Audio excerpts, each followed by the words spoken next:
Les incohérences les plus illogiques de Stranger Things, Game of Thrones et Walking Dead qui font un tout petit peu péter un câble. On démarre avec Stranger Things saison 4 épisode 3. On est avec le personnage de Hooper et tout un arc centré sur sa cheville totalement mutilée. Elle est détruite des douleurs atroces. Alors est-ce que c'est logique que juste en suivant il puisse gagner une bagarre, sauter d'un toit et taper un sprint en côte en mode Ninja Warrior? Walking Dead, la chronologie de la saison 1 à la saison 7 s'étale sur 1 an et demi. Pas de soucis, mais du coup est-ce que c'est pas un poil chelou que le personnage de Carl qui a la tête d'un élève de CM1 1 an et demi plus tard, on dirait que le gars il est en 3e année de fac de philo. Dans le jargon, je vous présente au passage mon nouveau projet de collection de lexique illustré, c'est dispo sur Amazon. Ce serait apparemment le cadeau idéal pour tous les Secret Santa, apparemment ce serait ça. Game of Thrones saison 3, on a l'acteur du personnage de Daario Naharis qui quitte la série et qui va donc être remplacé saison 4.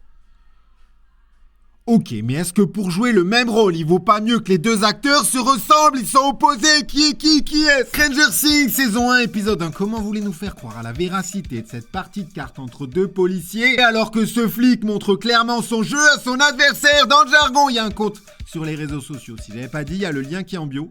J'avais pas dit, il y a un lien, ouais. Stranger Things, saison 3, épisode 5. Comment, dans cette saison qui se passe en 1985, Mike peut ici sortir un M&M's rouge, alors que pour des raisons sanitaires, M&M's a arrêté la production du bonbon rouge de 1975 à 1988. Les calculs sont pas bons, Kevin.